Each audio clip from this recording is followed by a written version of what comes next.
Quand le roi de Dubaï dit je m'en fous que vous soyez une gazelle ou un lion, la seule chose qui compte, c'est que vous courriez. C'est aujourd'hui un des marchés immobiliers les plus porteurs au monde, les plus dynamiques. Il y a 10 ans, personne n'aurait cru que ça allait être le succès que c'est aujourd'hui. C'est vrai que la force de Dubaï, c'est qu'une fois que tu y goûtes, tu reviens. Et il m'a rien fait. Comment vous pouvez être aussi con? Bienvenue pour cet épisode de À ta santé. Alors, ça fait un petit bout de temps que j'ai pas posté de nouveaux épisodes de cette série sur ma chaîne, notamment parce que j'ai été très occupé et puis malade. Mais je suis de retour en pleine forme et aujourd'hui, on a deux invités formidables. Alexandre et Benjamin. De la société Investa. Alors Investa, c'est le spécialiste de l'immobilier à Dubaï. Vous êtes passé dans un épisode du Déclic avec Alec Henry. C'est comme ça que je vous ai découvert. Alec nous a présenté. On a eu quelques conversations en privé sur l'immobilier, etc. Et puis, vous avez comme caractéristique quand même de... Ça fait 7 ans que vous faites ça? Alors, ça fait même plus longtemps que ça, mais après, Investa a 3 ans. 3 ans, ouais. Tout à fait. Ça fait 3 ans. Ça fait 7 ans que vous vous connaissez? C'est ça. Et toi, ça fait combien de temps que t'es à Dubaï? Ça fait à peu près 30 ans. 30 ans. Ouais, voilà. Ma famille est arrivée début des années 90. Voilà. Donc, il y avait du sable, les gars. Et des chameaux. Et donc, on a pensé que ce serait super d'en parler. D'ailleurs, première question, comment vous êtes rencontrés tous les deux et comment vous avez démarré?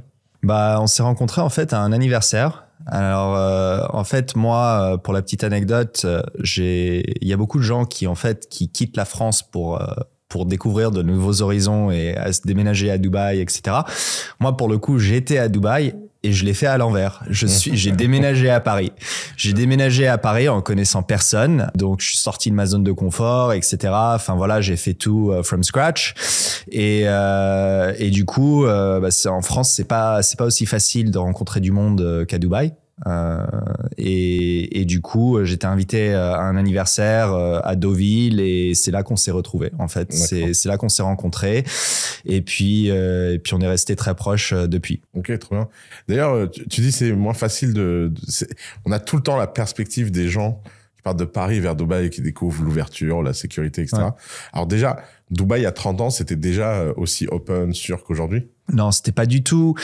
En fait, ils étaient toujours, en termes d'état d'esprit, ils étaient toujours ouverts à accueillir les gens, etc. Franchement, depuis le début, l'idée primaire de Dubaï, c'était d'accueillir les gens, de faire découvrir Dubaï. Okay. Même à l'époque, pour te dire, Emirates, quand Emirates a été lancé, etc., ils payaient des expatriés qui étaient basés à Dubaï pour partir en vacances et parler de Dubaï là où ils allaient. Donc, et de faire venir du monde. Donc, la stratégie de Dubaï, elle a évolué depuis, mais depuis, on va dire, des années 90 jusqu'à 2019-2020, c'était vraiment de donner envie aux gens de venir découvrir Dubaï. Voilà. Et sachant que Dubaï n'a pas le pétrole que Abu Dhabi a, on va dire le premier axe que Dubaï avait avant, c'était vraiment, il récupérait des perles au fond de l'océan, etc. C'est comme ça qu'a commencé, on va dire, l'économie. C'était aussi une colonie, enfin une espèce de colonie anglaise, mais ça a évolué dans le sens du tourisme.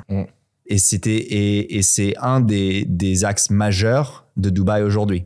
Et Dubaï, aujourd'hui, ils ont accompli, ils ont tout accompli parce que maintenant, c'est la ville la plus visitée au monde. En 2023, c'était ça. Donc, ils ont même dépassé Paris. Ouais. Quel parcours, hein. Ouais. Ils ont fait l'impossible, au final. Et on est parti du sable, quoi. Ouais. Et donc, du coup, ils avaient toujours... c'est des visionnaires. Avant tout, c'est des visionnaires. Ils savent très bien s'entourer, etc. Et ils exécutent. Donc, on va dire que même les législations, pour tout ce qui est expat, etc., ça a bien évolué dans le sens où ça s'ouvre de plus en plus. Que ça soit au niveau de l'alcool, au niveau matrimonial. Voilà, exactement. Et puis même maintenant, pour obtenir les résidences, avant c'était pas, il y avait pas ça. Donc maintenant, c'est vraiment l'idée, c'est d'accueillir encore plus de monde, mais pour qu'ils restent de manière permanente. D'ailleurs, quand vous prenez l'avion sur Emirates, je sais pas si vous avez déjà écouté l'émission de radio qui tourne en boucle dans Emirates. Par curiosité, vous l'avez déjà écouté ou pas? Donc c'est une émission de Dubaï Hot qui passe à la radio de Dubaï, mais que je pense que personne ici écoute. Plus personne écoute la radio. Ouais. Mais quand tu mets le casque et que tu mets pas de film, dans un avion Emirates, c'est le truc qui tourne. Ouais. Et c'est une interview fake, je pense, parce que je pense que c'est une interview promotionnelle, quoi, d'un Émirati qui promeut Dubaï. Elle est super intéressante, cette interview, parce que moi, ce qui m'a intéressé, c'est les éléments de langage de comment elle est construite. Et donc, la première partie de l'interview, il parle de la bouffe, donc les restos à Dubaï, etc. Et le type dit, voilà, Dubaï, on est parti des fast-food, puis on a construit des restaurants bling. Maintenant, on construit des restaurants gastronomiques. Et puis, la prochaine étape, c'est de devenir une food connaisseur destination. Et le mec dit lui-même, on est un peu short encore pour les vrais food connaisseurs, mais on fait des progrès très, très, très vite et on va devenir capitale numéro 1 de la food. Puis après, il dit, puis bon, alors les gens, comme ils mangent bien, ils restent. Et puis quand ils restent, ils vont à l'école. Alors, on a créé les meilleures maternelles du monde, puis les meilleures primaires. Alors là, le problème qu'on a maintenant, c'est les universités. Les gens partent pour l'université, il faut qu'ils arrêtent de partir. On va créer les meilleures universités du monde. Après, il dit la santé. Et en fait, c'est comme s'il y avait un business plan secteur par secteur. Et que, en fait, le goal, il est très simple, c'est d'être le numéro 1. Et ils ont un truc incroyable, c'est qu'ils savent que ça prend du temps d'être numéro 1. Ils n'ont pas l'arrogance que peuvent avoir d'autres monarchies pétrolières en mode on est numéro 1, mais en fait, il n'y a rien, c'est que du marketing et t'enlèves le carton et ça tombe. Ils sont en mode, on a des KPI, on sait ce que ça veut dire être numéro 1, et on va passer. Et à la fin de l'épisode, c'est le numéro 1 dans le tourisme. Il dit qu'effectivement, c'est la ville la plus visitée. Il dit, bon, ça c'est réglé. Maintenant, on va faire tout le reste. La beauté de Dubaï, c'est qu'ils ils sont partis de zéro récemment, en fait. Donc, en fait, c'est un modèle qui est beaucoup plus adapté, en fait, au final, à l'homme moderne. Oui, je pense qu'en Europe et comme dans beaucoup de pays beaucoup plus anciens, on est un petit peu victime, on va dire, des règles et des lois un peu plus archaïques, parce qu'au final, toute loi il y a je sais pas combien de centaines d'années, en fait, ce qu'on connaît aujourd'hui, c'est une évolution de ces lois-là. Donc aujourd'hui, ce qui est bien avec Dubaï, c'est qu'on est parti complètement de zéro et ils sont beaucoup plus adaptés sur tous les secteurs. Et être un enfant dans les années 90 à Dubaï, c'était amusant ou pas? C'était génial. C'était génial? C'était génial. Ah oui, pourquoi? Raconte. Alors, moi, j'ai pas fait d'école française, en fait. T'as été sauvé. Ouais. Mes parents m'ont mis direct dans des écoles internationales et américaines. Donc, en fait, je me débrouille même mieux en anglais qu'en français. Mais j'ai gardé quand même le français. Mais d'avoir grandi aux Émirats pendant ces années-là, en fait, c'était plus comme un petit village parce que c'était pas la ville qu'on connaît aujourd'hui. Ouais, Dubaï, le village. Donc, moi, j'ai grandi dans un quartier qui s'appelle Jumeirah, que tu connais très bien. Dans ce juillet. Et du coup, avec toutes les écoles qui sont à côté. Donc, et puis, c'était toujours très sécurisé. Donc, on pouvait Donc, faire... la sécurité dans Dubaï, c'est comme aujourd'hui depuis 30 ans? Exactement. Et pourquoi? Qu'est-ce qu'ils ont de si spécial? Je pense qu'ils se dévouent beaucoup à entretenir un environnement sécurisé pour que les gens se sentent à l'aise et que les gens n'aient pas à se soucier de quoi que ce soit. Et en fait, les règles ici sont très strictes. On n'a jamais envie de se retrouver devant un policier ou devant la justice, etc. Tout le monde le sait. C'est vraiment à éviter. Parce que c'est le seul endroit où je vois les Français pas faire les malins, ouais. Ouais, voilà, c'est ça. Vraiment. Exactement. On a fait une fête à la maison, la police est venue. Genre, mais personne n'a bronché. Non, les lois. Tu fais la même en France, le policier il passe par la fenêtre. Les lois sont très strictes, mais après, en fait, il y a des règles du jeu qu'il faut respecter, que les gens respectent. Mais après, Dubaï, c'est un endroit où les choses peuvent. Moi, je le qualifie un peu comme c'est pas le American Dream, c'est le Middle Eastern Dream, où vraiment, si on se donne les moyens et qu'on travaille dur, etc., on a vraiment la possibilité de bien réussir. C'est une ville qui offre beaucoup. Enfin, c'est une ville qui est très compétitive. Donc, souvent, on dit que Dubaï te force à devenir la meilleure version de toi-même. Ça, c'est vrai. Parce que t'es entouré de gens qui sont brillants, qui en veulent et qui sont ambitieux, etc. Et Dubaï est une ville où si tu te donnes les moyens, tu peux réussir beaucoup plus rapidement. Et j'ai pas envie de dire facilement parce que ça demande quand même du travail.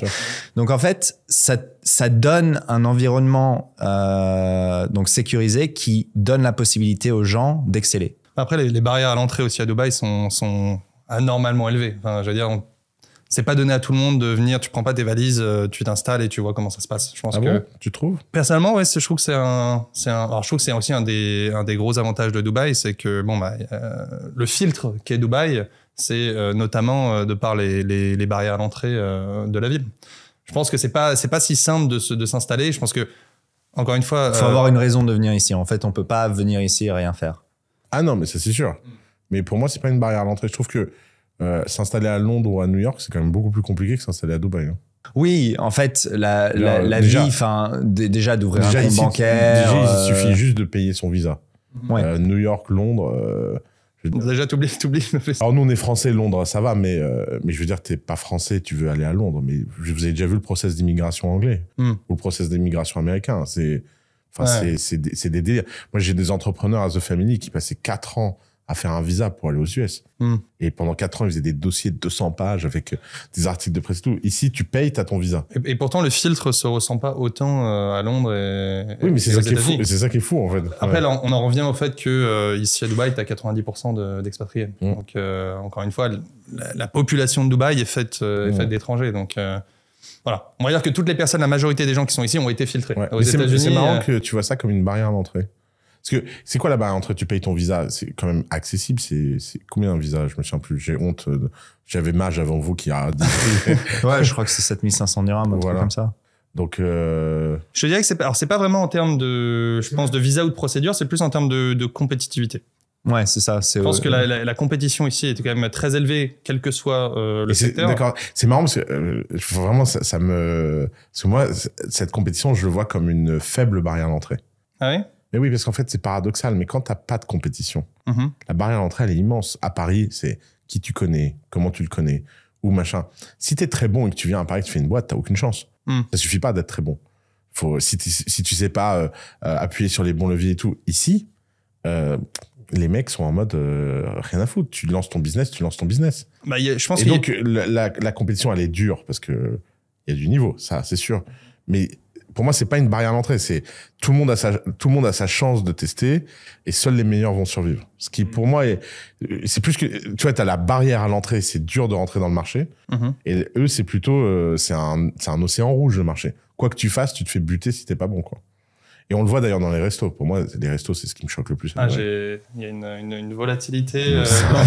C'est hyper dur. C'est hyper dur. Avant Benjamin, d'ailleurs, avant qu'on ait créé Investa, il accompagnait des entreprises étrangères justement à s'implanter à Dubaï. Ça, c'est vraiment un travail de local. Ça. Notamment des restaurants aussi. Et franchement, tous les 6 mois, c'est le carnage. Hein. Ouais. C'est le carnage. Là, pour le coup, je pense qu'en termes de restauration, de F&B, etc., c'est, je pense, l'endroit le plus compétitif au monde. Ouais, t'as quasiment aucune chance en venant installer. Tu peux être qui tu veux. Exactement. T'as autant de chance que... non, mais c'est réel. Et je pense qu'un autre point qui est assez important de mentionner sur ces barrières d'entrée. Alors peut-être que... Oui, je pense que je te rejoins pas mal là-dessus. Après, je pense que aussi à Dubaï, il y a quand même cette force qui est que t'arrives ici et les gens... Alors oui, il y a de la compétition, mais aussi les gens, je trouve, s'entraident beaucoup entre eux. Je trouve ça dingue. Franchement, il y a... Tu sais pourquoi? Parce que c'est dur. Mais c'est vrai. Vous avez jamais vu le film Remember the Titans? Ouais. C'est un de mes films préférés, tu l'as vu? Ouais. Ça raconte l'histoire de la première équipe mixte aux États-Unis, blanc et noir. Grosso modo, il y a des blancs, des noirs, ils se détestent. Et forcément, ils sont blancs et noirs aux US, ségrégation, tout ça. Le coach, il se dit, il y a une seule solution. Je vais tous leur en faire chier. Et d'un seul coup, ils deviennent hyper solidaires entre eux. Et c'est un peu l'esprit de la ville, quand même. C'est-à-dire que quand le roi de Dubaï dit je m'en fous que vous soyez une gazelle ou un lion, la seule chose qui compte, c'est que vous courriez. J'attends de voir Macron la sortir, celle-là. Et forcément, ça rend hyper solidaire. Ouais. Mais c'est vrai, c'est un vrai point. Je trouve que ça, c'est vraiment un des gros avantages de la ville, parce que au final, oui, il y a ce filtre, et puis il y a cette entraide commune. Les gens savent qu'ils vont tous dans la même direction, mais ils essaient de se pousser les uns les autres. Alors qu'au final, comme tu l'as dit, à Paris ou dans des villes comme ça, chacun se tire dans les pattes. Et... Ouais. Moi, les 3 impacts de Dubaï sur moi, c'est que je me suis jamais senti aussi pauvre. Genre, je pensais que j'avais rien. Genre. Et en plus, tu rencontres ici des niveaux de fortune dont t'as même pas idée. Nous, là, on vit à Umsuk M2, on a des voisins. mais il nous raconte des trucs. Genre, on a un voisin indien, et il nous fait, oui, bon, c'est un peu dur. Depuis qu'on est passé sous la barre du milliard de dividendes par an. C'était quoi? Mais qui c'est qui touche 1 milliard de dividendes par an? Aucun sens. Ouais, on vend des fourchettes et des couteaux en Inde. Ah oui? Ah bah oui, il y a beaucoup d'Indiens, oui. Donc ça, c'est le premier truc. Deuxième truc, j'ai jamais eu autant envie de bosser. Il y a une vraie culture du travail ici. Contrairement aux images bling, etc. Les gens bossent beaucoup, en fait. C'est une ville de bosseurs. C'est une ville de bosseurs. C'est un truc. Et ça me fait tellement plaisir parce que je retrouve l'énergie que j'avais aux US. C'est la première fois que dans ma vie, je retrouve cette énergie de travail. Et contrairement aux US, et ça, c'est le troisième point, c'est qu'aux US, le fait de bosser vient avec une culture protestante insupportable au niveau de la vie perso, qui est l'ascétisme, je mange pas grand chose, je bouffe du quinoa et je vais à la montagne le week-end. Et tu dis, putain, j'ai quand même pas fait tout ça pour ça. Alors qu'ici, il y a quand même la culture de yalla. et cette culture arabe, on l'appelle comme on veut, d'hyper-hospitalité, fait que c'est la première fois que j'ai le même lifestyle que les gens. Et c'est vrai qu'à Paris, tu vois, je faisais des dîners à la maison, j'invitais 12 personnes. Personne m'a jamais réinvité. Personne fait de dîner à la maison en prenant un chef, un machin. Ici, tu fais un dîner 12 personnes, t'as 11 invitations. Tous les autres invitent les 12, etc. Et ça, c'est vraiment, moi, ça me plaît beaucoup. Je me sens très, très, très aligné avec le lifestyle de la ville, quoi. Play hard, work hard. Je pense que, encore une fois, contrairement à toutes les idées reçues, je trouve que c'est une ville qui est extrêmement chaleureuse. Enfin, et donc, tu débarques à un anniversaire à Deauville. Putain, c'est le choc qui doit être le désert. Tu rencontres ce gaillard, vous devenez potes, et je suppose que c'est toi qui lui dis viens à Dubaï. C'est ça. Comme tout Dubaï, Habibi. C'est ça. En fait, ça s'est passé quand il y avait le deuxième confinement en France. Ah ouais. Donc fin 2020. D'accord. C'était la goutte d'eau qui a fait déborder le vase pour moi. Pourtant, j'ai donné à Paris sa chance, mais vraiment plusieurs fois. Et puis là, c'était vraiment la goutte d'eau qui a fait déborder le vase. Et du coup, Alexandre et moi étions très proches. Enfin, on se voyait quasiment tout le temps. Et du coup, je lui ai dit, écoute, moi, j'en peux plus de Paris. Je retourne à Dubaï. Je sais pas ce que je vais faire. C'est bon, j'ai vu l'herbe est pas plus verte ailleurs. Je sais pas ce que je vais faire, mais et puis il m'avait parlé de son business et puis je lui ai dit écoute, tu sais Airbnb ça a été lancé en fin 2018, début 2019 et du coup il y a tout à faire à Dubaï en fait. Pour la petite histoire, j'avais avant Investa, moi j'avais une agence immobilière en France, donc majoritairement à Paris. On était spécialisés, on avait un cœur de business dans la gestion de biens immobiliers. On va dire de prestige. Enfin, c'est le positionnement qu'on a pris après quelques années. J'avais cette boîte pendant 6 ans et où en fait voilà, on était spécialisé dans la gestion de biens immobiliers de prestige. On gérait pour le compte de propriétaires des hôtels particuliers, des penthouses qu'on gérait complètement clé en main et ça a bien fonctionné. On s'est développé ensuite à Londres, au Royaume-Uni, et puis ensuite en Floride, à Miami, sur les 2 dernières années. C'était nos plus belles années étaient à venir. Enfin, on était très contents. On avait près de 200 propriétaires en gestion avec à Paris. C'était un gros boulot, c'était un joli bébé. On avait beaucoup de très belles perspectives. Et puis ensuite, Covid est arrivé. Ça a remis tout le monde d'accord. On avait franchement des perspectives d'emploi. On avait vraiment fait des plans. Je parlais aujourd'hui sur la comète parce que ils se sont jamais passés, mais je pense que ça a remis les pendules à l'heure pour beaucoup de personnes. Néanmoins, un mal a amené un bien parce que je suis encore plus fier aujourd'hui du bébé qu'on a avec Investa. Et du coup voilà, au moment où Benjamin m'a dit écoute moi je peux plus à Paris, je retourne à Dubaï, je retourne chez moi. J'ai dit écoute, je pense qu'il faut qu'on discute. Alors je me rappelle très bien un des derniers soirs où j'étais dans mon appart avant de le rendre, on s'est mis sur nos ordis. On a regardé le genre d'annonce, on a regardé Airbnb, on a regardé ce qui se passait au niveau de l'immobilier, etc. Puis on s'est dit vas-y on fait un truc à Dubaï. Donc du coup moi je suis parti et il m'a rejoint. Ça c'est bon. Au final, je t'avais dit que Bon, au final, je suis l'exception à la règle. Je t'avais dit qu'on vient pas à Dubaï comme ça, les mains dans les poches. C'est presque ce qui s'est passé. Bon, il y a eu quand même une grosse phase de repérage, etc. Et c'est vrai que bon, nous, on avait, nous, dans ma structure précédente, bon, on avait, on va dire, le département le plus important, c'est celui de la gestion locative touristique.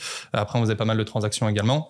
Donc voilà, nous, on s'était dit, allons dans l'immobilier, dans tous les cas, ne nous fermons pas. Alors oui, c'est vrai qu'il y avait une belle opportunité. Je pense qu'on pourra y revenir un petit peu plus tard, mais l'opportunité de la location court terme. C'est vrai que c'est quelque chose qui est relativement nouveau à Dubaï, sachant que Airbnb est arrivé fin 2018, fin 2018 et entre-temps, il y a eu 2 ans de Covid. Donc, autant dire qu'en termes de tourisme, j'ai envie de te dire, peut-être les premières années réelles de la location court terme sont arrivées post-Covid, 2021, quoi. Donc voilà, donc on était parti un petit peu de cette idée. Et puis en fait, au final, bon, même moi, en arrivant à Dubaï, je voulais investir ici. Enfin, bon, on va dire que Benjamin était la preuve vivante qu'il se passait vraiment quelque chose ici. Donc moi, je considérais investir. Et puis c'est vrai que ça nous a fait sauter à un autre constat, qui est que, en fait, au final, en termes de services immobiliers, quand tu veux acheter, c'est moyen. Et là, je suis vraiment très gentil. C'est vraiment très moyen. Malheureusement, j'ai envie de dire que Dubaï est un petit peu victime de son succès. C'est aujourd'hui un des marchés immobiliers les plus porteurs au monde, les plus dynamiques. Bon, il y a tout à faire. Hein. On est complètement à l'opposé de ce qu'on peut connaître en Europe. Bon, ce qui s'est passé, c'est passé.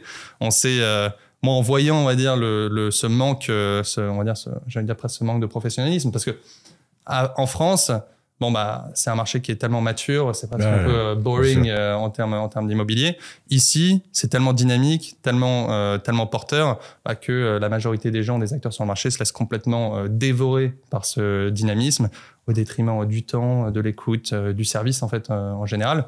Et puis bon, au final, ça nous a fait littéralement penser à notre nouveau business qui était de faire une société, donc du coup Investa, spécialisée en stratégie d'investissement. Donc pas là pour le court terme, là pour le long terme, là pour accompagner les gens de la meilleure manière. Au final, on a créé un modèle que moi j'aurais aimé recevoir en arrivant ici. Voilà. Et bon, et pour la petite histoire, au final, même moi au départ, j'étais convaincu de vouloir investir à Dubaï. Au final, j'ai pas trouvé vraiment chaussure à mon pied de par, on va dire, ce manque de services qui n'avait pas été proposé.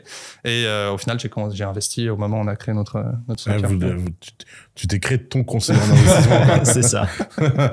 C'est comme ça qu'on est né. Voilà. Et alors, donc, à Investa, vous aidez des gens qui veulent investir à Dubaï à choisir leur stratégie immobilière, à choisir les types de biens, les offres, et notamment une particularité de Dubaï qui est incroyable. Moi, j'ai fait la connerie une fois de laisser mon numéro de téléphone à un agent immobilier. Vous rigolez, hein, parce que vous savez l'histoire. Alors, petit conseil pour tous les gens qui viennent à Dubaï, ouvrez un on-off si vous donnez votre numéro à un agent immobilier, parce que jamais de ma vie, je me suis fait harceler comme ça. J'ai fini par bloquer les gens. Ah. En fait, il y a un moment, t'es à 60 messages non lus, tu fais, bon, vas-y, je te bloque. Beaucoup de gens changent de numéro, en fait. donc vous faites l'intermédiaire avec les agents? Tout à fait. Alors, nous, si tu veux, même avant même de parler de projets, etc., nous, si vous voulez, au sein d'Investa, on a des partenariats officiels avec absolument tous les promoteurs de la ville. On a vraiment accès à tous les projets, à tout ce qui peut se passer en immobilier, on y a accès. Voilà, donc on a vraiment une visibilité globale sur l'ensemble du marché. Mais ouais, je te dirais que nous, notre valeur ajoutée, c'est vraiment même aux prémices de tout ça. De bien choisir la stratégie, quoi. Alors, c'est que même pas la choisir, c'est qu'on va la faire sur mesure. On va la définir. On va la définir. On fait un premier rendez-vous qui est souvent assez long parce que, bon, alors bien sûr, il y a toujours les informations assez pragmatiques qui permettent au final de créer une stratégie, mais il y a aussi des choses un petit peu plus subjectives, comme par exemple, qui tu es en tant que personne. Quelle est ton appétence au risque, quel est ton profil d'investisseur, d'accord? Et nous, en fait, c'est pendant ce premier rendez-vous, on va définir tout ça en vue justement de créer une stratégie d'investissement sur mesure. Quand je te dis une stratégie d'investissement sur mesure, c'est pas des belles phrases, c'est qu'on fait littéralement pour chacun de nos clients au tout début de notre relation. On va créer en fait un business plan sur mesure parce que au final, acheter de l'immobilier, vu les enjeux financiers, etc. On essaie réellement d'offrir de la visibilité aux gens. C'est vraiment un des gros manquements du marché, c'est que aujourd'hui, la majorité des gens qui viennent à Dubaï entendent parler de l'opportunité de Dubaï, investissent, dans 90% complètement au hasard, en fait. Bah oui, forcément. Ouais, et surtout en pensant, parce que Dubaï est fort en marketing, ça on le sait. Les promoteurs aussi. La plupart des promoteurs sont extrêmement doués en marketing et du coup, c'est facile de tomber dans le piège de ces promoteurs qui lancent, qui vous envoient des belles brochures, des beaux rendus 3D, etc., qui au final n'ont rien à voir avec ce que vous allez recevoir. Et ça, c'est vraiment un piège à éviter, et surtout de se dire, j'investis à Dubaï, c'est sûr que je vais faire de l'argent. Ça, et la chose est que... Ouais, non, vas-y. Il y a beaucoup d'acteurs sur le marché, beaucoup d'agents, etc., qui, justement, essayent de donner raison à ça et qui, justement, disent aux gens que n'importe quel projet dans lequel ils vont investir ou le projet qu'ils proposent, etc., va leur donner va faire des plus-values. Voilà, exactement, des plus-values énormes, qui vont pouvoir le revendre avec une super plus-value, que les rendements locatifs, c'est du 30%. Enfin, voilà. Et nous, on reçoit beaucoup de gens qui nous appellent soit après coup pour nous dire j'ai investi là, est-ce que c'était une bonne idée? Donc bah ouais, mais c'est trop tard. C'est trop tard. Ou qui nous disent voilà, j'ai entendu ça, qu'est-ce que vous en pensez, etc. Et nous on est franc, on leur dit ça se passe pas comme ça. D'ailleurs, il y a une petite caractéristique de ce marché. Donc moi, ça fait 2 ans et demi que je suis ici. Pour la première fois, je regarde un peu d'immobilier de ma vie. Et il y a un truc qui m'a sauté aux yeux en regardant ce marché, c'est qu'il y a 2 types de marchés. Il y a les marchés où la classe d'assets monte et le pricing singulier des assets n'a pas beaucoup d'importance. Je sais pas, vous achetez avenue Montaigne. Là, il y a un prix par mètre carré avenue Montaigne. Voilà, j'ai pas de. Après, vous pouvez faire des plus ou moins 3%, 10%. Il y a la bonne déco, la bonne vue. Mais ok, mais à la fin, c'est pour ça qu'en France, on parle de prix par mètre carré. À Dubaï, ça n'existe pas ce concept. En fait, à Dubaï, il y a dans le même immeuble, il peut y avoir des disparités complètement dingues de transactions entre les gens entre les gens qui ont une asymétrie d'information parce qu'ils vont payer plus cher, moins cher. Le mec avait besoin d'argent, il n'a pas besoin d'argent. L'appart a été refurbished, il n'a pas été refurbished. Et résultat, c'est une espèce de marché NFT avec toutes les caractéristiques de NFT. C'est-à-dire, ça pump, ça dump. La supply, elle peut être extrêmement précise. Des gens peuvent s'exciter sur des caractéristiques uniques qui n'ont aucun sens. Par exemple, on a rencontré un type qui me dit oui, l'appart il est Fendi. Je dis mais qu'est-ce que c'est quoi? Et en fait tu rentres dans l'appart et tous les coussins, tout est brandé Fendi. Je dis mais qui c'est qui brand des apparts? Et le mec te met un premium de 50% parce que attends, c'est Fendi quoi. Mais Fendi au courant que t'as mis des faux coussins Fendi. Et donc vraiment j'ai l'impression d'être sur le marché NFT version immobilier, et c'est pour ça que j'avoue que ça m'a excité, que j'ai eu envie pour la première fois de ma vie de faire de l'immobilier, parce que l'argent est dans l'asymétrie d'infos. C'est très très dur à Paris de faire de l'argent, il n'y a pas d'asymétrie d'infos. Et encore, quand t'as un peu d'asymétrie d'infos à Paris, il y a un notaire qui finit par la nettoyer. Donc ouais. Qu'est-ce que vous en pensez de ça? Déjà, je pense que sur le premier point que tu as mentionné, c'est tout à fait vrai. Il n'y a pas vraiment de prix moyen. Alors, il y a des fourchettes de prix moyennes. D'accord. Je te dirais que. Mais c'est vrai que déjà, même, il n'y a même pas de prix moyen au mètre carré, enfin, de prix métrique moyen par quartier. Parce que, voilà, comme tu l'as dit, même d'une tour à une autre, ça peut être franchement le jour et la nuit.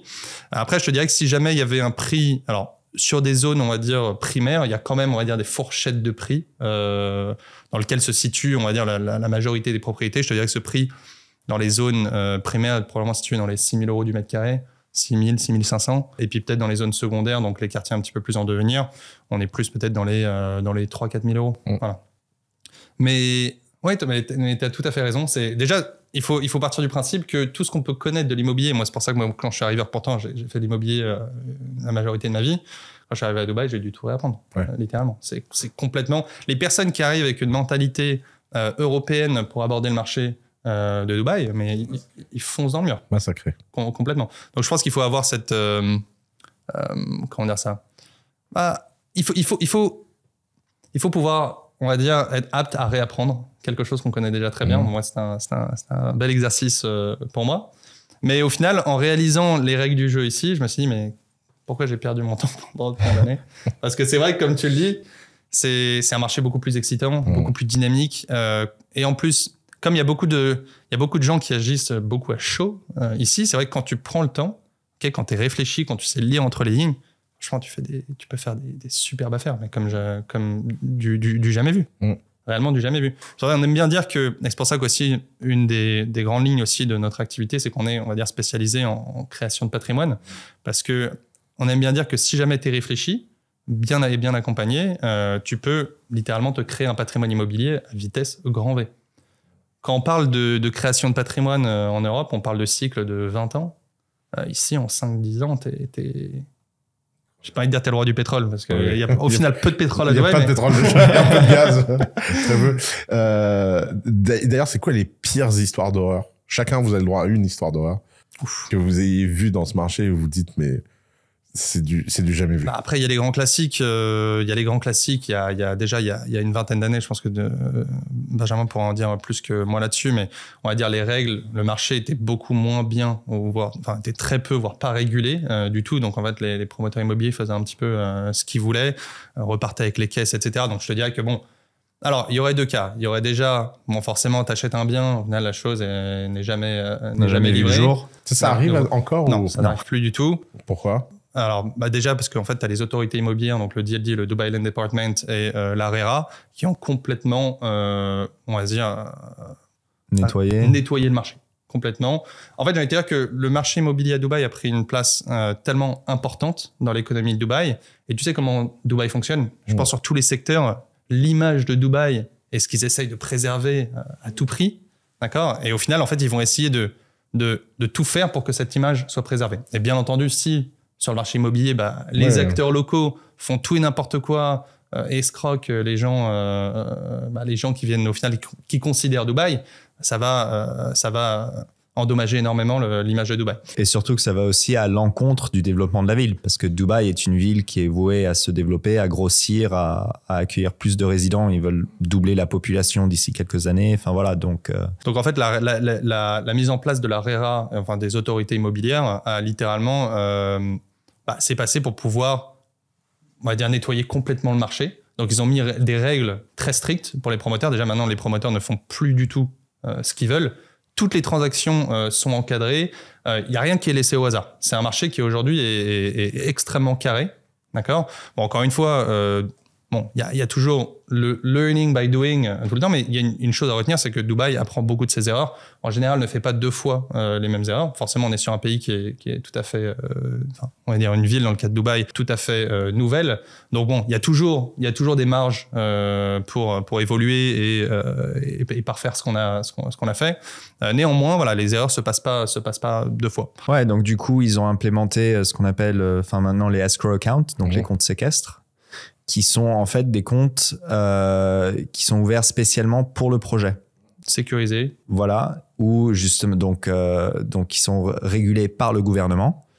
Et du coup, quand les gens suivent un plan de paiement, l'argent de leurs échéances va sur ce compte séquestre et l'argent qui est sur ce compte séquestre ne peut qu'être utilisé pour financer la construction. Donc, il y a un apport de départ. D'accord. Et puis ensuite, un apport conséquent. Après, ça peut varier de promoteur en promoteur, si le projet est ambitieux, etc. Ça, c'est l'ARERA et le DLD qui régule ça et qui décide du. Donc l'apport, c'est le promoteur qui l'amène, ça vous Tout à fait. Exactement. Mais après, il y a quand même quelque chose qu'il faut prendre en considération, c'est que la plupart des gros promoteurs de la ville, en fait, même quand ils lancent un projet, le projet est déjà financé. Donc, c'est-à-dire que même si la tour ne se vend pas, etc., le projet va voir le jour. Parce que le promoteur a une réputation, etc. Enfin, voilà, ça, c'est... Et comment ils financent? Ils ont un accès à la dette, Ouais, c'est ça. Par les banques, par par des sociétés d'investissement. Après, tu as aussi des gros promoteurs qui s'autofinancent. Hein. Il y a forcément, il y en a qui sont là depuis le tout début de Dubaï. Bien sûr. Donc voilà, il y en a il y en a qui passent par les banques. Il y en a qui passent par des sociétés privées également, mais il y en a beaucoup aussi qui s'autofinancent. Ouais. Donc en fait, pour revenir à ta question de départ, qui était quelles étaient, les histoires d'horreur, les pires histoires, je te dirais que il y a 20 ans, quand le marché était peu régulé, je te dirais que te retrouver sans projet et repartir avec la caisse. Aujourd'hui, je te dirais que la pire histoire d'horreur qui peut t'arriver, parce que tu sais qu'il n'y a pas que des gens qui sont wealthy, il n'y a pas que des gens aisés à Dubaï. Je pense qu'aujourd'hui, d'ailleurs, une des étapes de Dubaï, c'est de s'ouvrir beaucoup plus à une classe moyenne. Alors, on va dire que tous les gens aisés, etc., c'est bon, ils les ont séduits, ils sont tous là. Maintenant, je pense qu'un des plans futurs de Dubaï, c'est d'offrir aussi la possibilité à des classes moyennes de venir s'installer ici. Tu veux sauter là-dessus? Ouais, c'est ça l'histoire d'horreur, que les classes moyennes viennent? Non. Je pensais que... Non. Donc, on va dire de manière générale. Je te dirais, voilà, laisse-moi terminer là-dessus, c'est que tu as des personnes qui ont entendu parler de... Je pensais qu'il connaît bien l'histoire. Mais je pense, en fait, il y a des personnes qui, je te dis, ont entendu parler de l'opportunité de Dubaï, qui ont peut-être mis de l'argent de côté toute leur vie, voilà, et qui, aujourd'hui, investir en France, en Europe, c'est très, très limité en termes d'opportunités.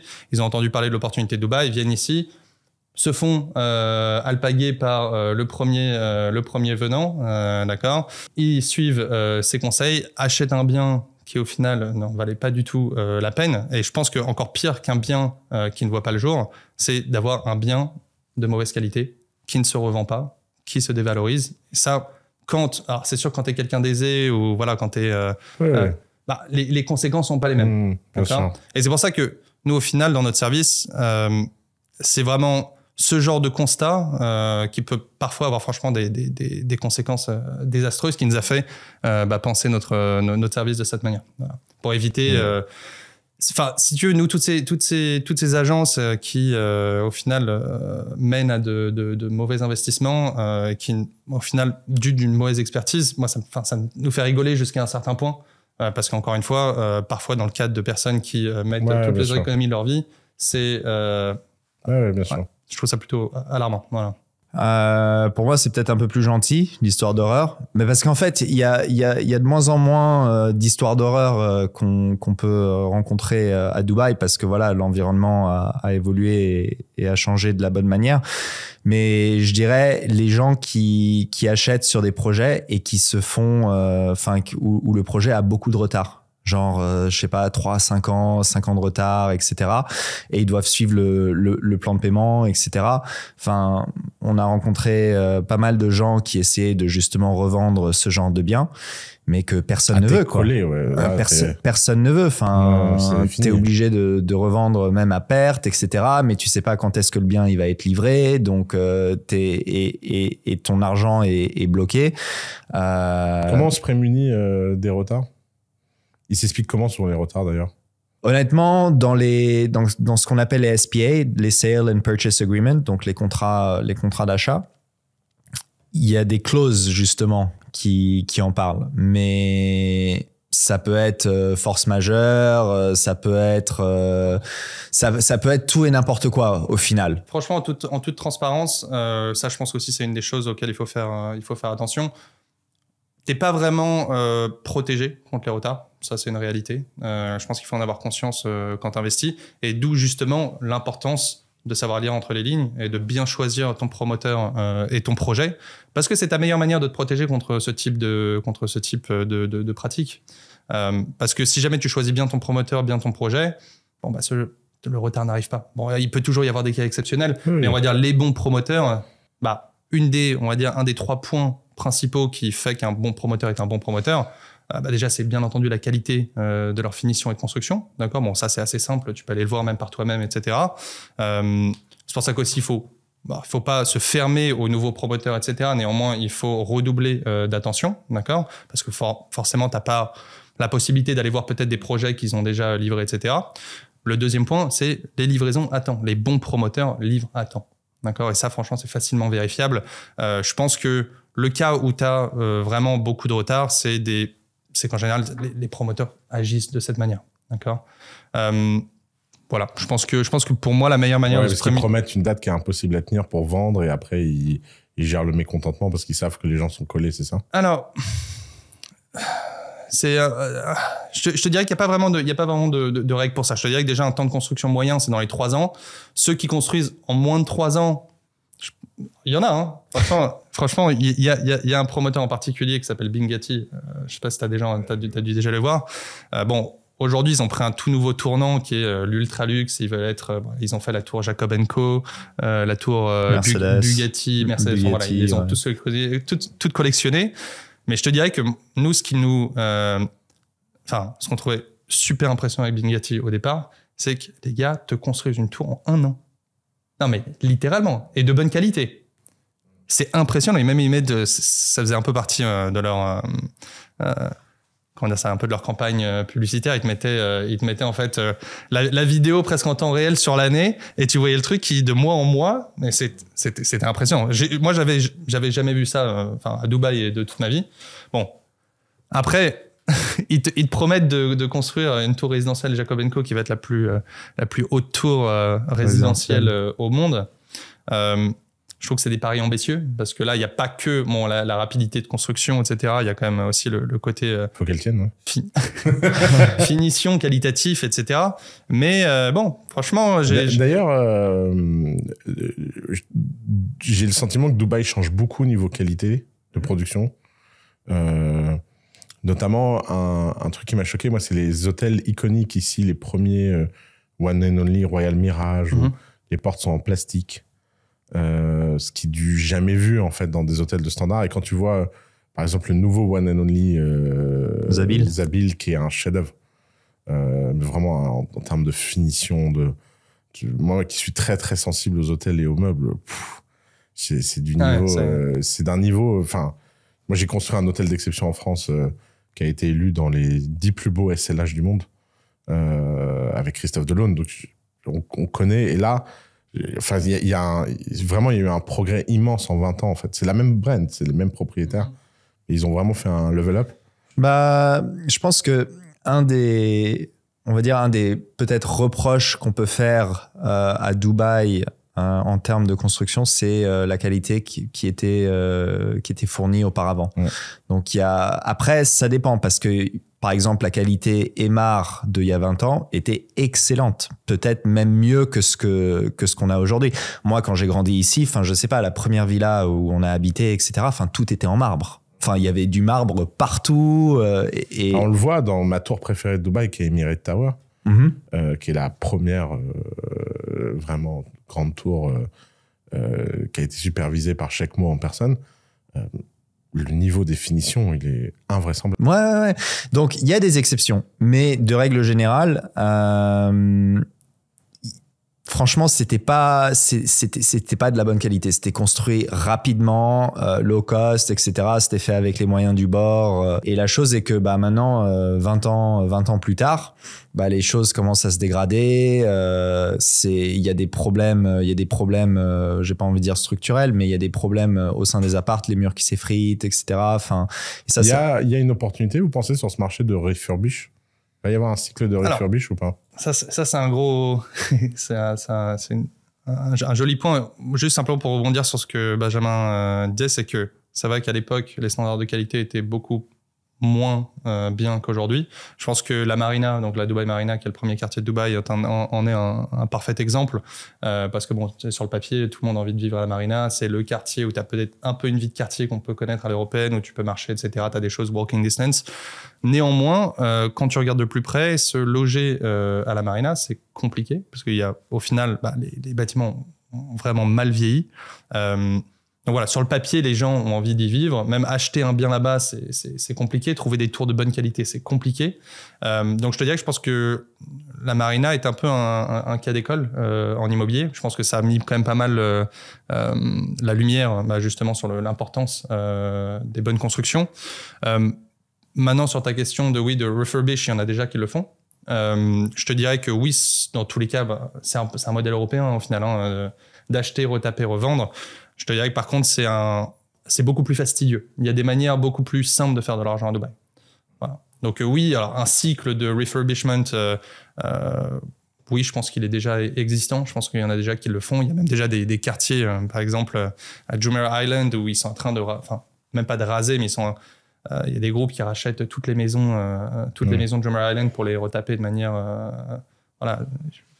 C'est quelque chose qui est déjà en cours. C'est quelque chose qui est déjà en cours, mais ça demande, je pense, beaucoup plus d'efforts. Et puis t'es limité à des tours qui sont qualitatives, où les parties communes sont bien, la piscine, la salle de sport, que ça a été bien entretenu, etc. Parce que, à Dubaï, il y a beaucoup de buildings qui ont des problèmes d'humidité, de moisissure, de fuite, etc.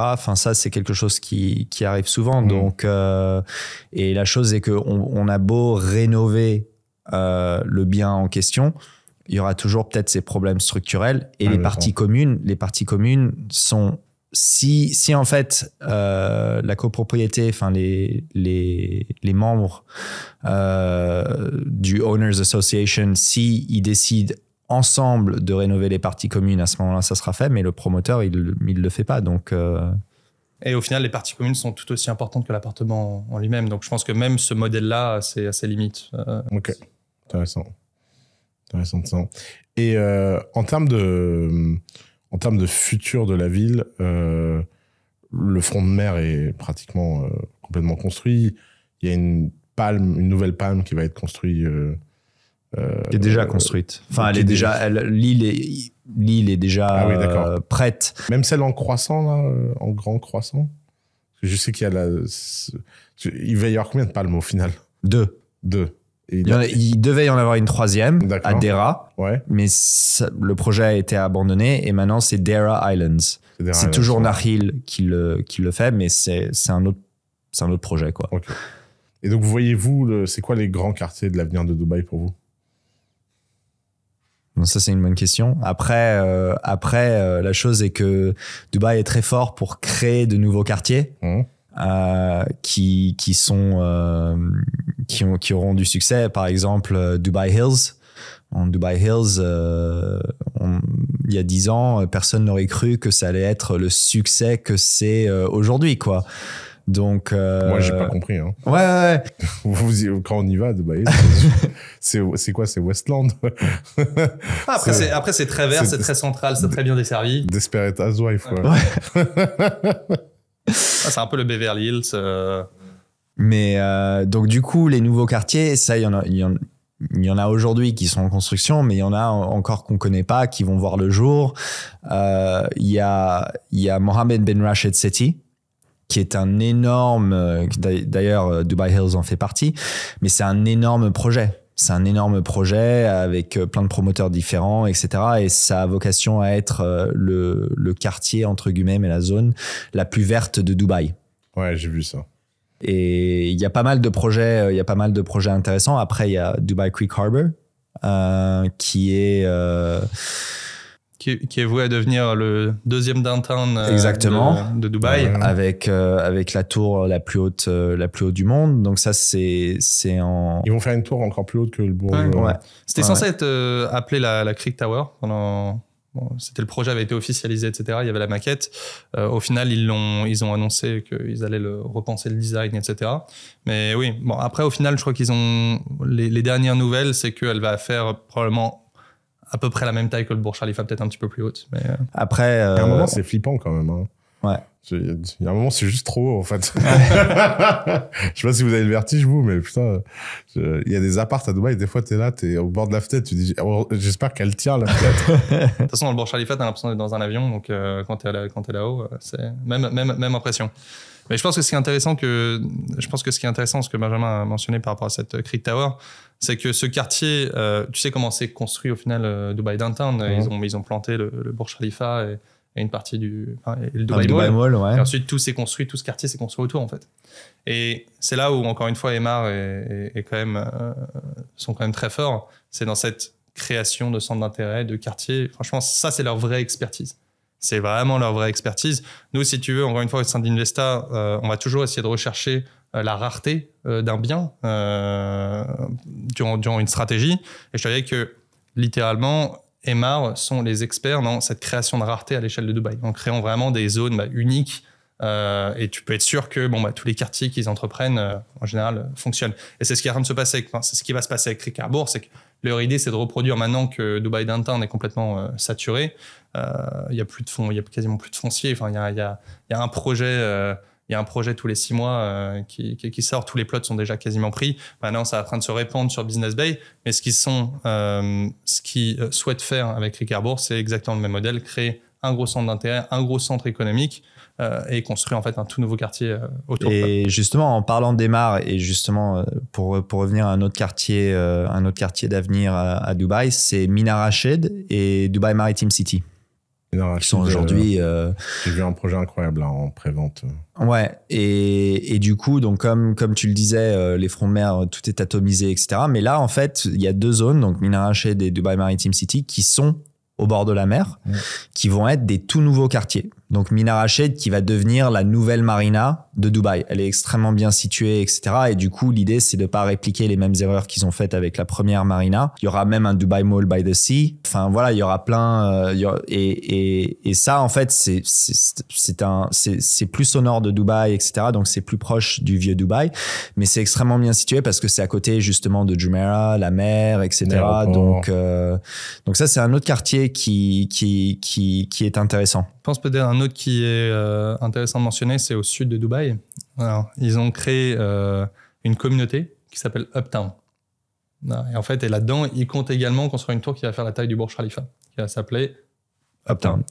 Voilà. Alors, on me demande pas pourquoi au sud, ils ont fait un quartier qui s'appelle Uptown au nord Downtown. Ok, bon, ça, c'est leur cuisine. Niveau naming, ils sont pas très forts. Ouais, non, c'est vrai. Notamment, moi, je trouve que le plus grand scandale, c'est l'Atlantis et le Royal Atlantis, où ils ont réussi à appeler 2 hôtels le même nom. Bon, c'est le même groupe, mais alors. Et ils ont fait la perf d'appeler le spa pareil dans les 2. Et nous, on s'est présenté au mauvais spa. Et le mec m'a dit, c'est-à-dire que ça arrive tellement souvent qu'ils ont comme policy de te prendre dans le mauvais spa. Parce qu'ils peuvent plus gérer. Je dis, mais vous pouvez pas en appeler un bleu et l'autre rouge. Et le mec me regarde et me fait, je sais pas quoi vous dire, en fait. Ouais, c'est comme The Address. Au début, tu deviens fou. Les gens, ils te disent, rendez-vous à The Address. Toi, tu crois qu'il y a un seul The Address. Puis tu découvres qu'en fait, il y en a plein. T'es à l'autre bout de la ville, en fait. Ouais, t'es à l'autre bout de la ville, ouais. Non, c'est... Naming, ils ont des progrès à faire, ouais.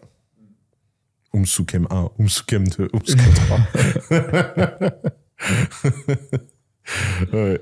Et en termes de relations avec les locaux, parce que comme toi, t'es là depuis longtemps, toi, t'as connu des Émiratis, je suppose. Ouais, j'ai des amis Émiratis. T'as des amis Émiratis. Ouais.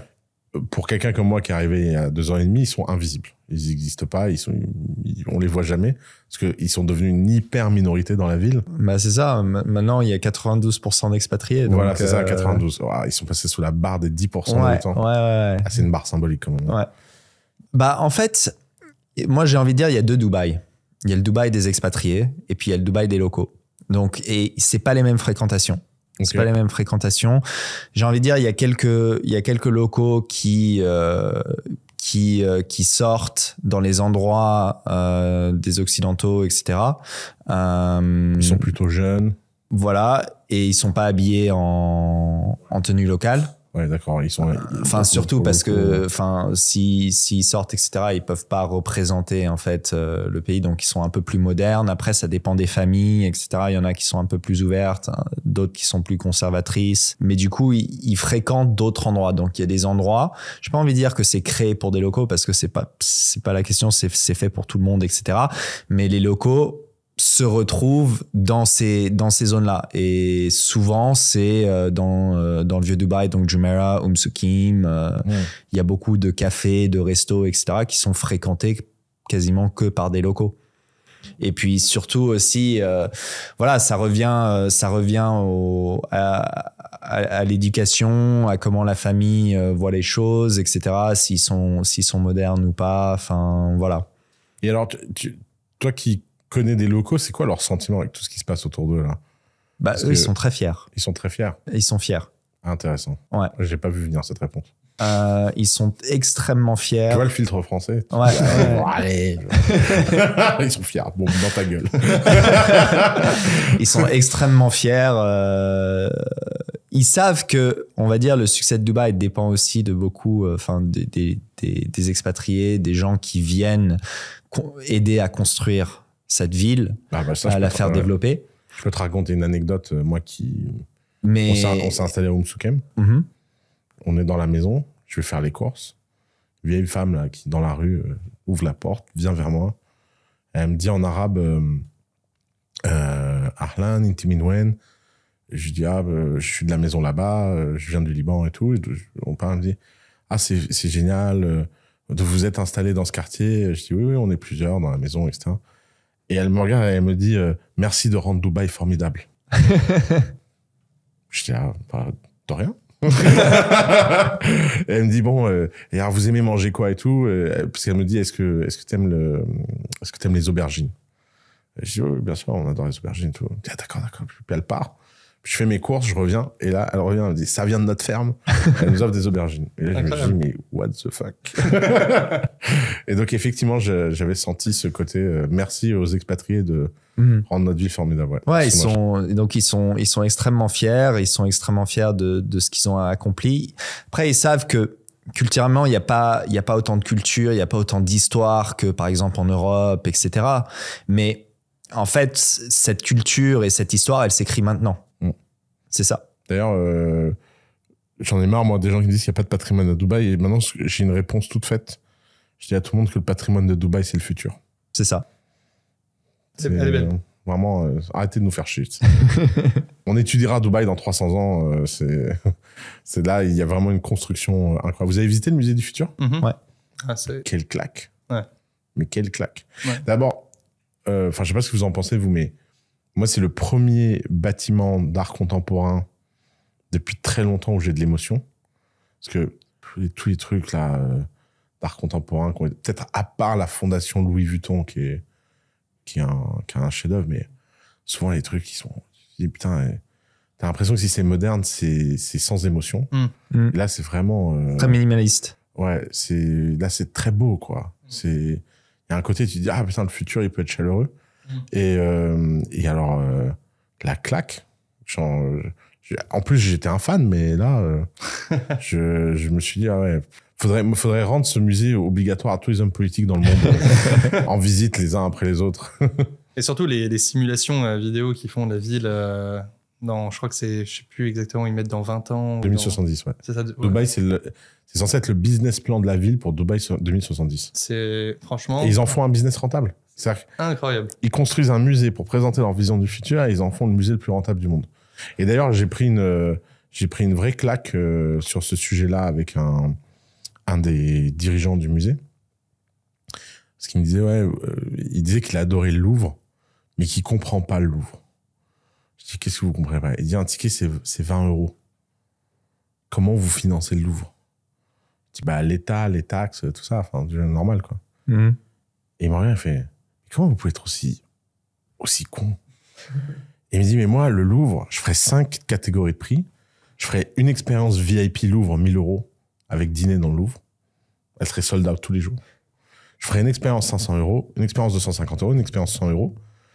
Ce serait 100 € minimum pour entrer dans le Louvre. Et si t'es français, c'est gratuit. Et j'étais là. Ouais.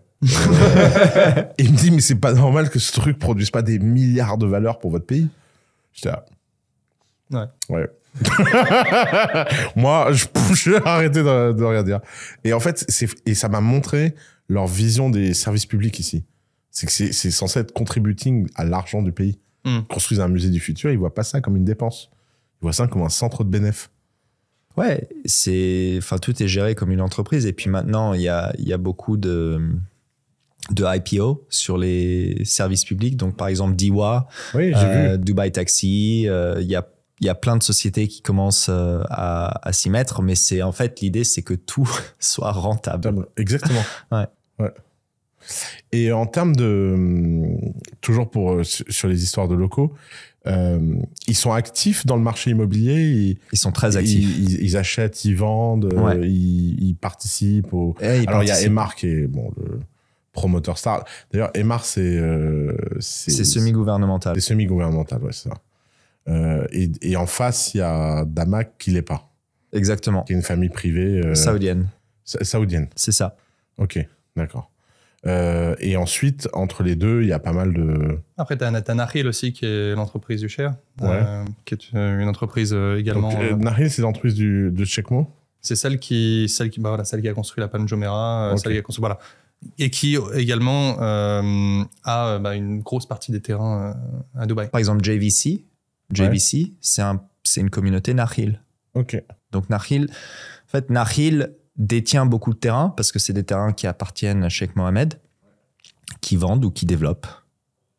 Et donc, soit ils les vendent, soit ils les mettent dans des sortes de freehold ou leasing pour les projets. En fait, il y a des quartiers qui ont un master développeur, donc qui en fait est le promoteur qui détient le terrain. Et puis ensuite, après, c'est libre à ce master développeur soit de construire sa communauté à lui, comme par exemple Emaar le fait dans beaucoup de quartiers Emaar. Parfois, tu n'as que du Emaar. Bon, par exemple, Downtown, tu as 95% de tours Emaar.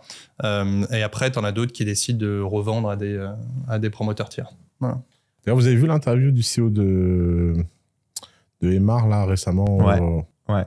Où il parle de Emaar et il dit on a 4 produits. Ouais. D'ailleurs, j'encourage les gens à vraiment aller voir cette interview parce que c'est une masterclass en focus et en discipline d'entreprise. Parce qu'il dit Emaar, on a 4 produits de couleur. Fini. On est les meilleurs là-dedans. Ouais. 1 bedroom, 2 bedroom, 3 bedroom, 4 bedroom. White and beige. Beige, ouais. Ouais. En termes de perspective pour vous, de développement, vous voyez la Saoudie comme prochaine étape, ou c'est que Dubaï, ou Abu Dhabi, ou Sharjah ou... L'Arabie Saoudite est forcément une question légitime à se poser. Bon, et je pense qu'ils sont en train de se développer massivement. Après, je pense que sur un plan culturel, on n'est pas encore là. Je pense qu'à Dubaï, du moins pour notre part, il y a encore énormément à faire à Dubaï, quoi. Donc, Après, moi, je suis jamais allé en Arabie Saoudite. Je suis allé dans tous les pays du Golfe. J'ai fait Koweït, Bahreïn. J'en ai fait pas mal, mais l'Arabie Saoudite, je l'ai jamais fait. J'ai envie d'y aller, surtout à Aloha. Mais pour moi, en fait, Dubaï, comme on l'a mentionné, il y a 92% d'expatriés.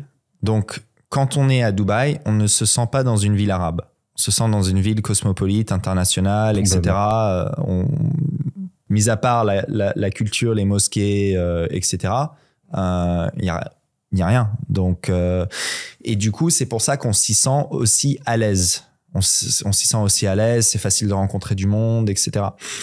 La chose est que pour que l'Arabie Saoudite arrive au même niveau d'expatriés, ça va prendre énormément de temps. Ça fait 180 millions de personnes. Exactement. Ça marche pas, je crois. Exactement. Et j'ai envie de dire, l'Arabie Saoudite, c'est énorme, et c'est pas, j'ai envie de dire, en termes de classe de population, il y en a qui sont extrêmement riches et puis il y en a qui sont extrêmement pauvres. Et la middle class, en fait, elle est encore à venir. Alors maintenant, ils ont beaucoup de moyens. Ils s'ouvrent de plus en plus, ils essayent d'accélérer les choses, etc. Mais culturellement, c'est beaucoup plus conservatif.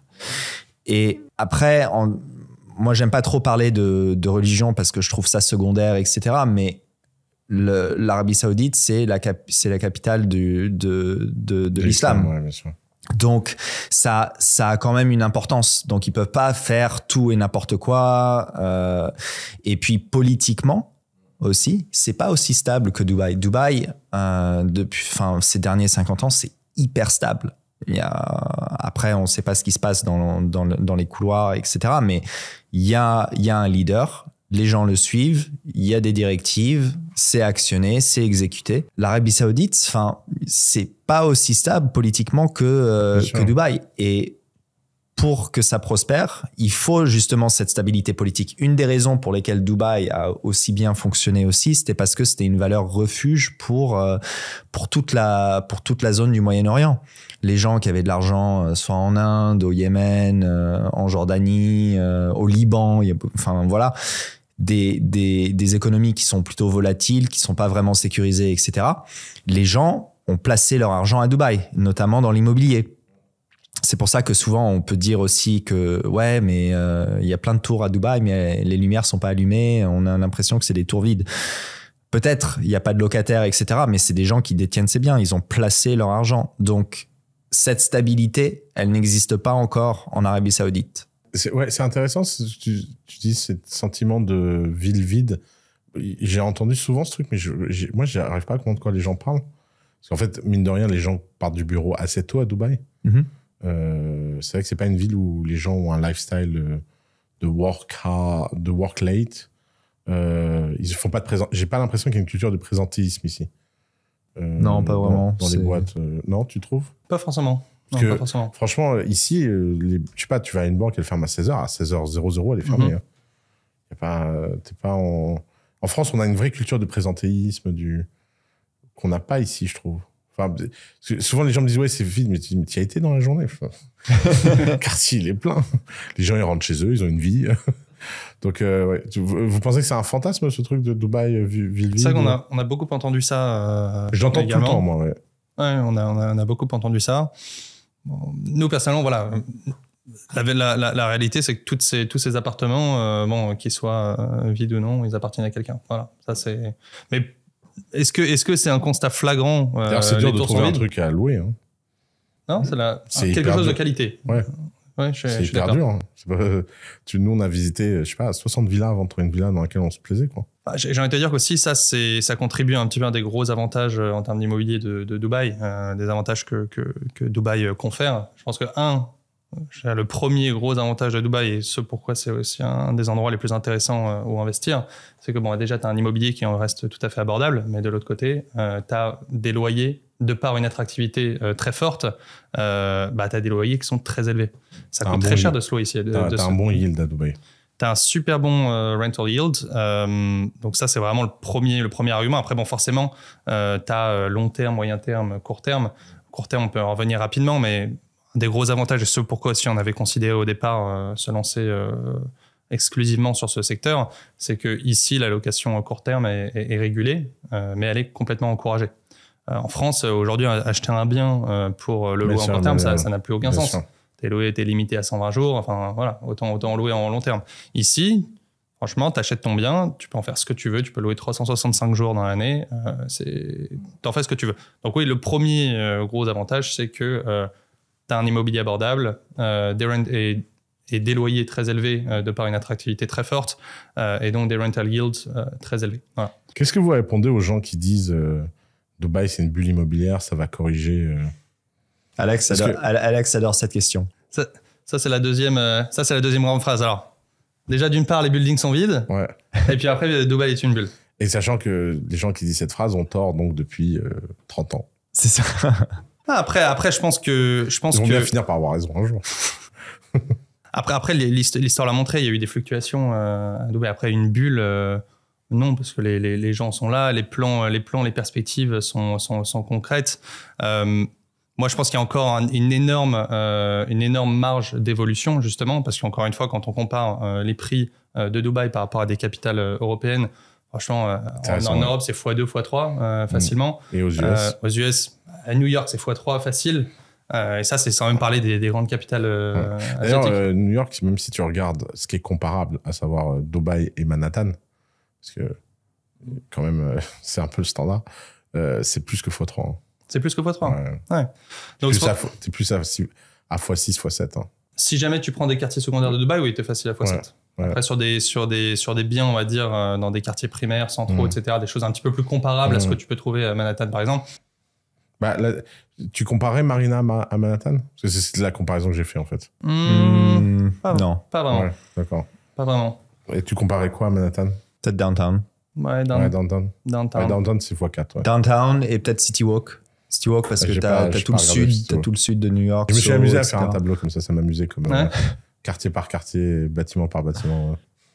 Parce que, en fait, je trouve que c'est la meilleure. J'arrive pas à... Moi, l'argument pour le truc de la bulle, c'est de dire si un jour t'as vécu à Manhattan et que t'as vécu à Dubaï, tu sais très bien que c'est impossible que Dubaï finisse par paraître au prix de Manhattan. C'est niveau qualité de vie, niveau confort, niveau sécurité, niveau... Et t'as des gens d'arguments. Enfin... Ouais, et en fait, on vit dans un monde où les gens riches vont avoir de moins en moins d'endroits qui leur sont favorables. C'est mine de rien, politiquement, on n'en parle pas, mais aujourd'hui, il y a un mouvement anti-riche dans pratiquement tout l'Occident, y compris les US. On le voit là dans l'élection américaine, le discours anti-riche, il est très, très, très élevé pour la première fois. Les Américains commencent à rejeter l'idée de l'American Dream pour la première fois.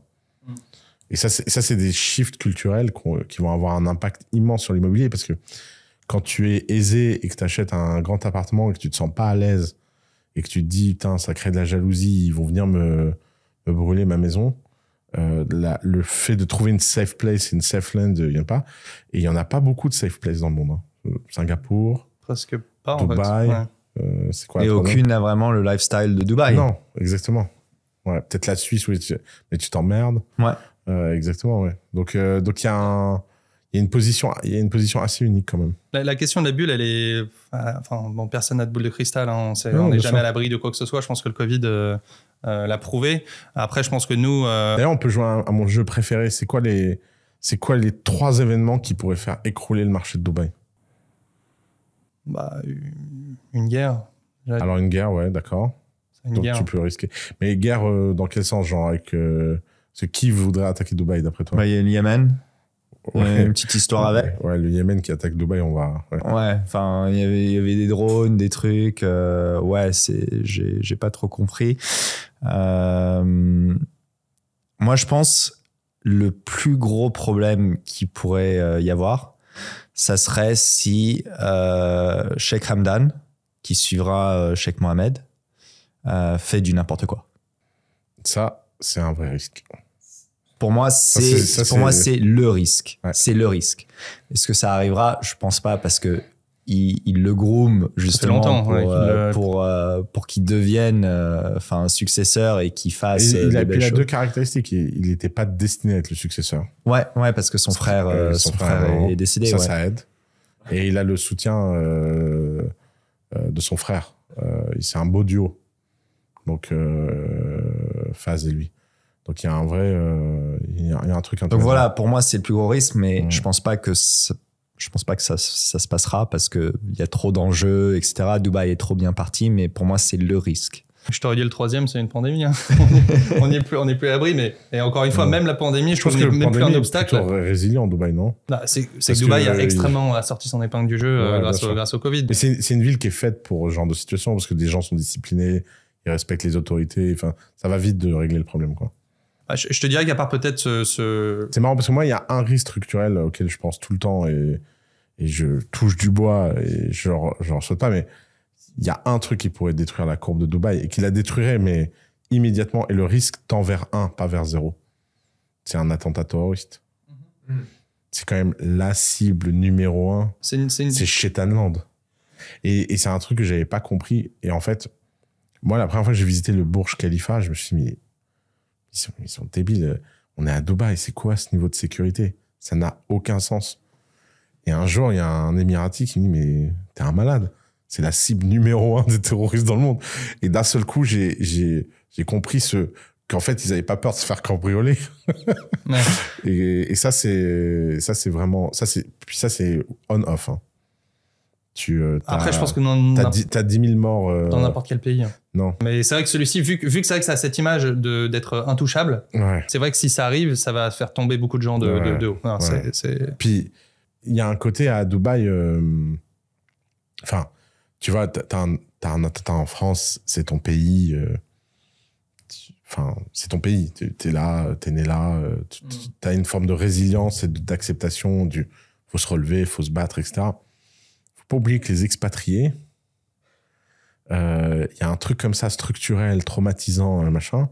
Le choc traumatique, il il peut faire vriller beaucoup de gens, hein, très très vite en fait. Donc non, c'est un bon et à mon avis c'est leur enfin les autorités numéro 1.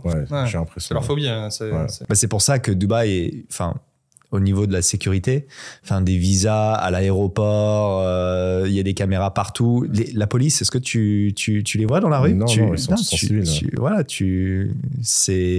Ils sont partout. Partout, Ils sont partout. Moi, je pense qu'ils mettent tellement le paquet justement pour éviter ce genre de choses qu'au final, même à petite échelle, à notre échelle à nous, on le ressent comme on le vit aujourd'hui. On voit pas la police, la sécurité est vraiment un des arguments majeurs. Hein. Ouais. C'est assez fou d'ailleurs hein, qu'ils arrivent à avoir une telle résistance à un phénomène.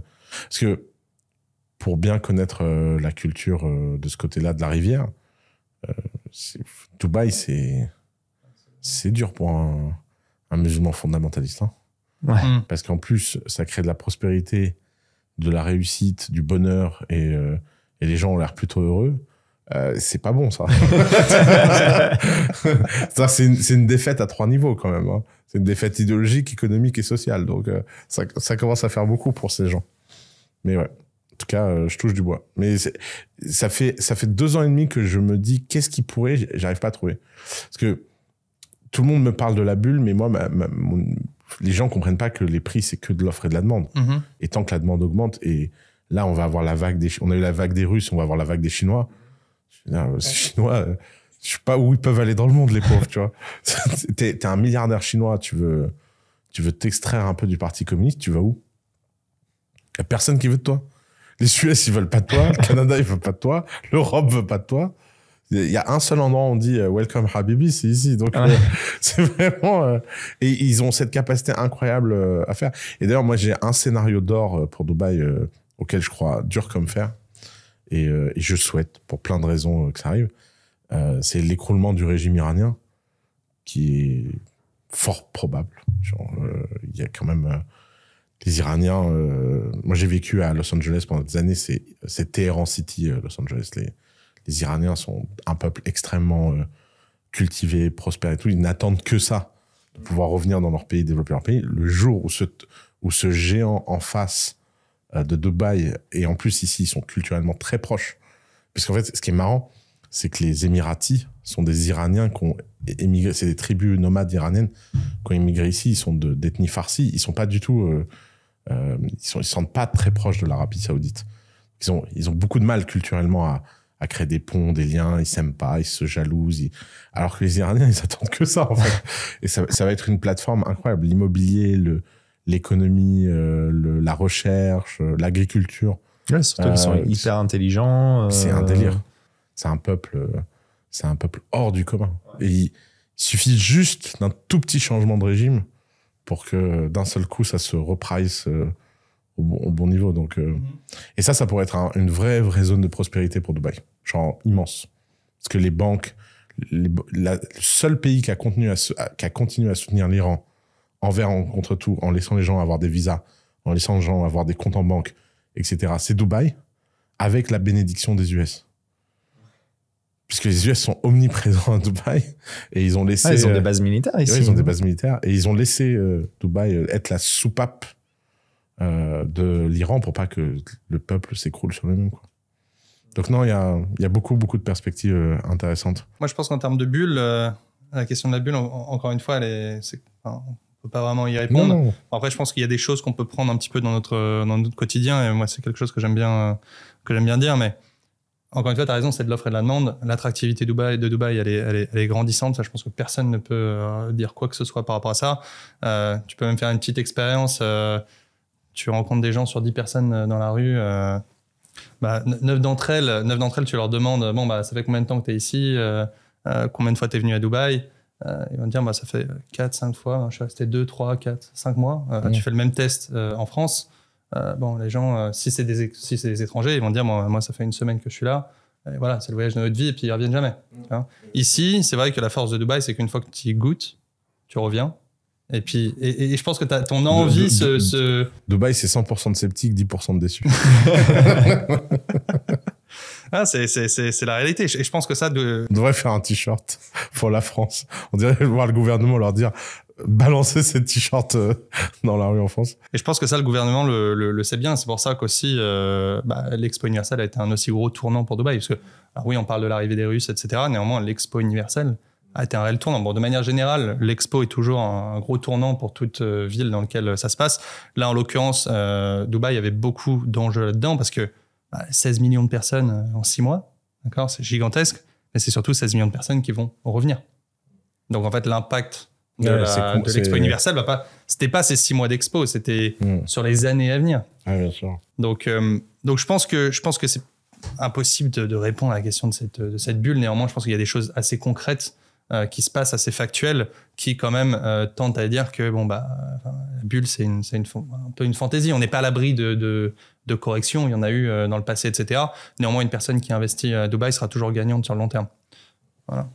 Allez, pour finir, c'est quoi l'aspect de Dubaï qui vous énerve le plus? Une réponse chacun. Moi, c'est la circulation et la manière dont les gens conduisent. Ah oui. Ça, c'est... Je prends sur moi... Avant, j'étais beaucoup plus agressif. Maintenant, je prends sur moi, je laisse passer, etc. Mais gens qui... Et surtout en période de rush hour, où les gens, ils grattent là où ils peuvent, etc. Il y a personne qui respecte quoi que ce soit. Moi, ça me rend fou. Voilà, c'est ça l'aspect le plus énervant. Moi, je pense que ça serait plutôt les a priori. Les gens qui arrivent à Dubaï. Mais un truc de Dubaï. On fout des gens. Il y a bien des choses qui. Ouais, la circulation, moi, ça me plaît. J'aime bien ce côté un peu sauvage de la ville. Moi, je dirais, c'est peut-être. Mais je comprends. C'est peut-être en tant qu'Européen, forcément, c'est assez évident. Je dirais que c'est peut-être un peu ce manque de vie de quartier. Je pense que c'est quelque chose qui est assez. En tant que Français, t'aimes bien avoir tout à distance, avoir ta petite boulangerie, ton petit parc, etc. Ah ouais. Là, c'est vrai que t'as pas ça. Moi, c'est vrai que ça m'en fous. Ça. Moi aussi, les Gaulois. Bien sûr. C'est les Gaulois. Oui, j'aurais pas imaginé cette réponse. Non, moi, c'est les banques. Moi, ah ouais? J'ai envie de les cramer, mais vraiment. D'ailleurs, ça me trotte dans la tête de créer une néobanque ici, puisque c'est pas possible. C'est quoi ce truc?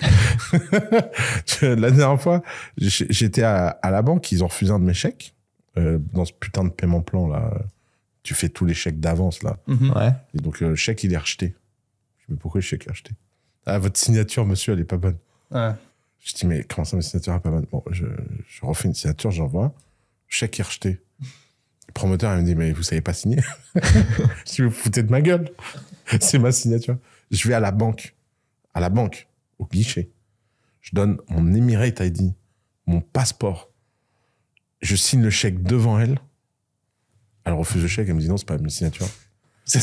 Et j'ai dit, bon, on change de signature. Maintenant, j'écris O.A.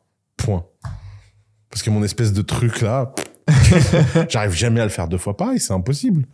J'étais là, mais c'est quoi ce truc? Et vraiment, une espèce de Kafka, les banques. Mais Kafka, je sais pas du tout au niveau de la ville, là. Hein. Va falloir qu'ils règlent ce problème vite, parce que là... la chose est que il y a beaucoup de pression du OECD et du blanchiment d'argent, etc. Donc... Oui, je comprends bien, mais ils peuvent mettre de l'IA, hein. Ouais, c'est vrai. D'ailleurs, vous avez vu la grande annonce de OpenAI hier ou pas? Ouais. T'as vu, toi?